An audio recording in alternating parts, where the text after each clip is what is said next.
आज इथे आम्ही म्हसवड गावच्या महिला तुमच्या समोर एक कीर्तन सादर करणार आहोत। कीर्तन तर तुम्ही ऐकत असालच, पण आमचं कीर्तन जरा वेगळं आहे हो। देवाबरोबर आरोग्याचं कीर्तन ऐकणार ना? सुरू करायचं? सुरू करा, सुरू करा, सुरू करा गजर कीर्तनाचा, सुरू करा सोळा आरोग्याचा, सुरू करा गजर कीर्तनाचा, सुरू करा सोळा आरोग्याचा। सोळा कसला करायचा आहे हो? आरोग्याचा। सोळा आरोग्याचा करायचा आहे, पण कुणाजवळ वेळ आहे का? पैसा, प्रसिद्धी, यश मिळवण्याच्या मागे जो तो एवढा बिझी झालाय, आणि जो काय रिकामा वेळ मिळतो त्याची जागा आता मोबाईलने घेतली, बरोबर की नाही? आता याने 4 व्हीलर घेतली तर मला घ्यायलाच पाहिजे। आता याने 2 मजली बांधलाय तर मला 4 मजली बांधलाच पाहिजे। आता याने 3 तोळ्याची गंठण केली आहे, आता मी पण 5 तोळ्याची करणारच। मग या स्पर्धेमागे आपण असे धावतोय का आपल्याला स्वतःकडे पाहायची पण वेळ नाही। ही आपली नुसती एकमेकांमध्ये चढावट लागली, आणि मग काय होतंय, आपल्याला पाहायला स्वतःकडे वेळही पण मिळत नाही, एवढा माणूस बिझी झालाय।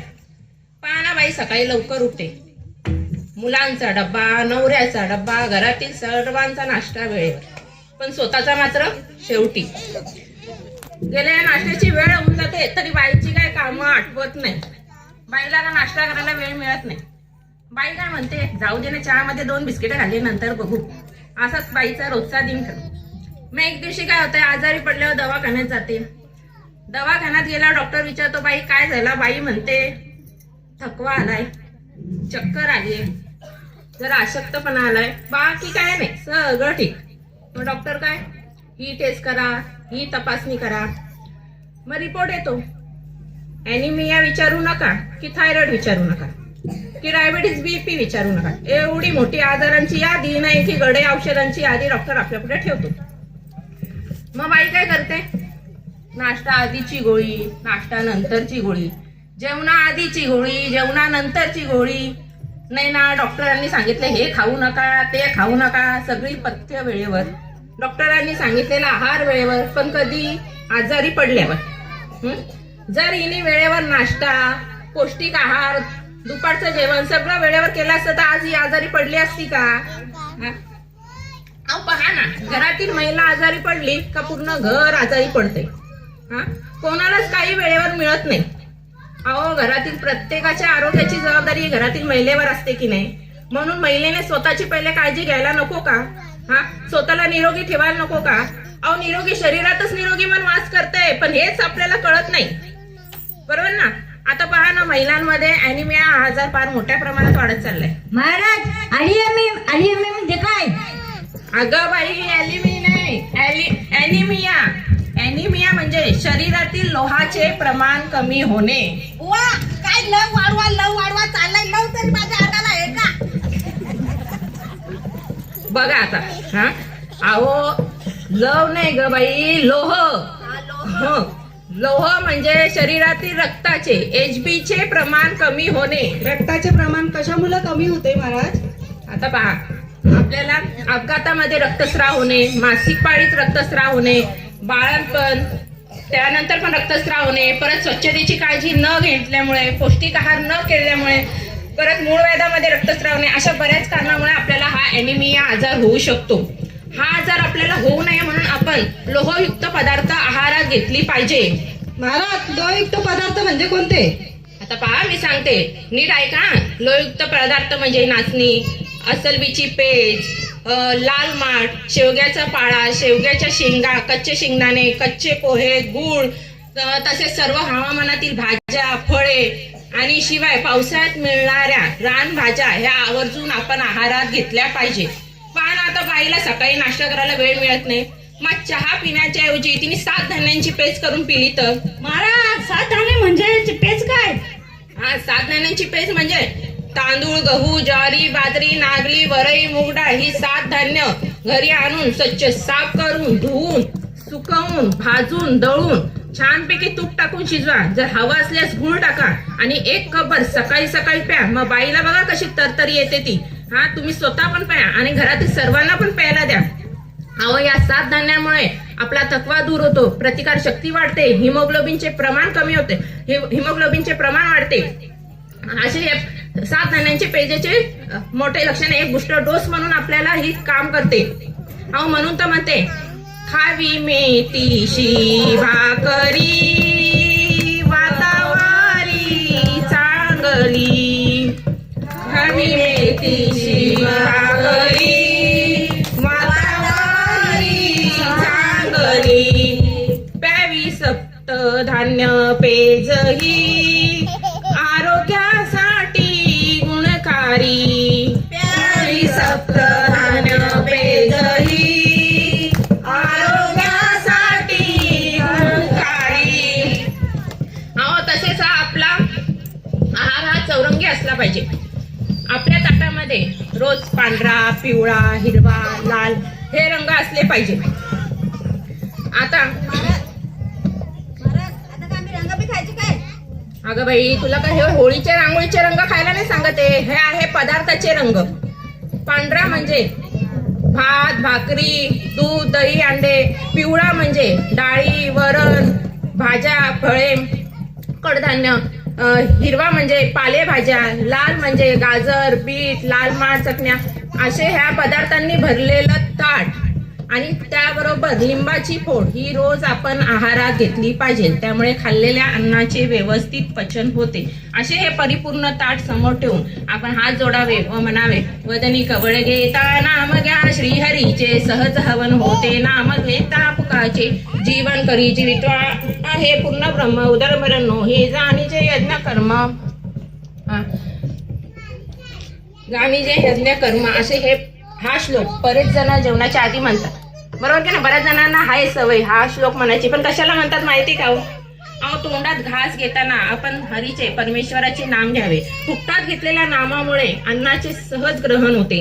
आपल्या शरीराचे पोषण करणारे अन्न हे साक्षात परब्रह्म आहे. ते नुसते पोट भरण्यासाठी नाही तर ते यज्ञ कर्म म्हणजे शांत समाधानाने ग्रहण करावे. म्हणून आपल्याला त्या परमेश्वराचे आभार मानावे आणि जेवढे लागेल तेवढेच अन्न ताटात घ्यावे. अन्न हे वाया घालवू नये.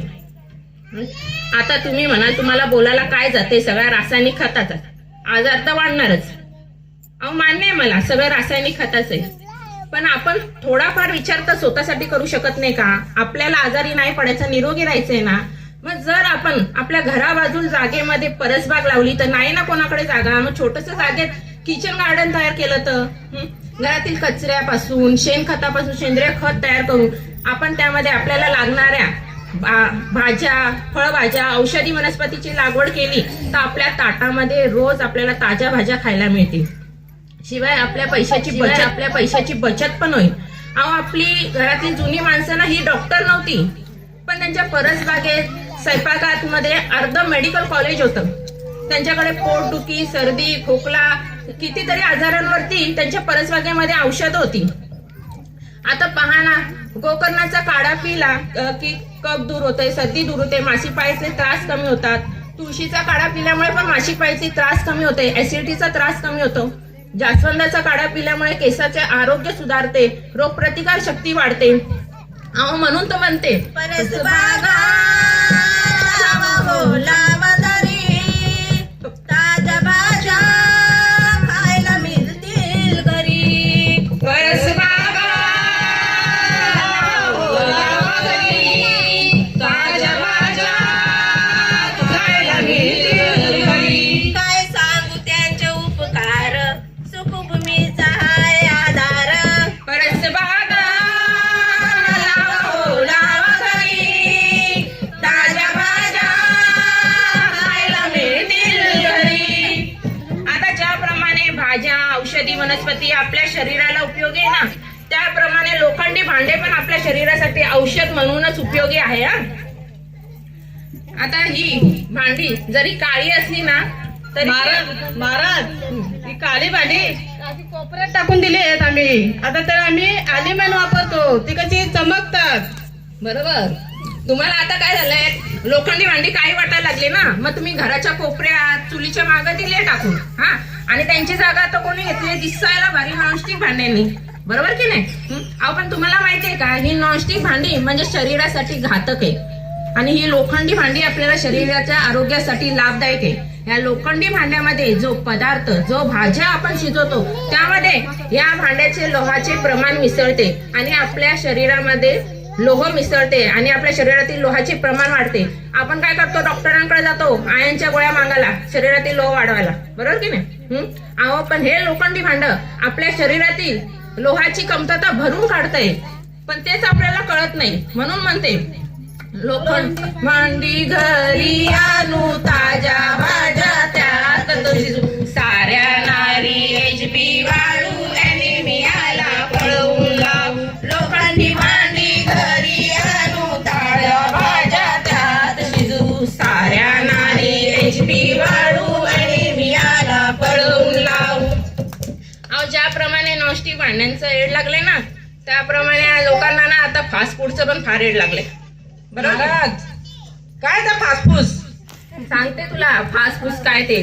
फास्ट फूड नाही, फास्ट फूड म्हणजे बर्गर, पिझ्झा, तळलेले पदार्थ, चायनीज. आबा बाबा, चायनीज तर मला लय आवडते बाबा. लय आवडते ना हो. चायनीज? हा, मग आता चायनीज खाऊन कधी अटॅक वर जाशील ना, तुलाच कळणार अरे नाही. बाबा, अहो, हे पदार्थ दिसायला चमचमीत, खायला चविष्ट, पण ह्या फास्ट फूड मध्ये लोह नाही, पोषण नाही, फक्त मीठ, चरबी आणि कॅन्सर अटॅक सारखे आजार.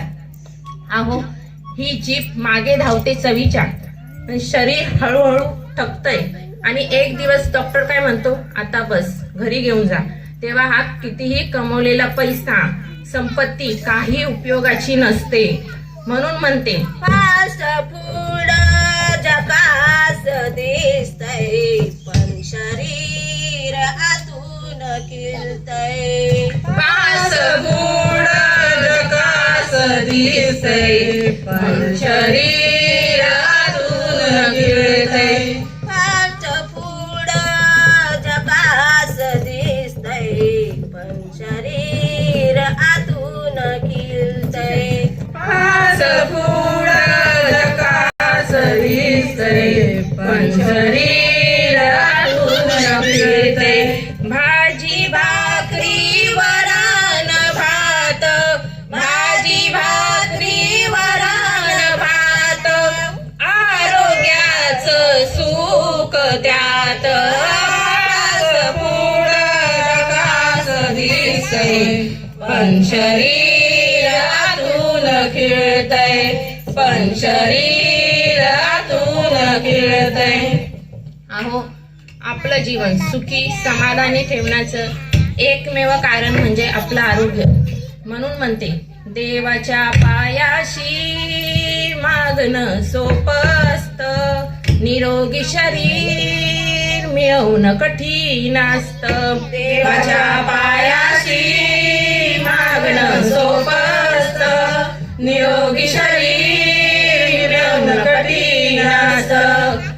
पौष्टिक आहार कराओ, HB तुम्ही वाढवाओ, स्वतःला तुम्ही जपाओ, आनंदी तुम्ही राहाओ. देवाच्या पायाशी मागणं सोपं असतं, निरोगी शरीर मिळवणं कठीण असतं.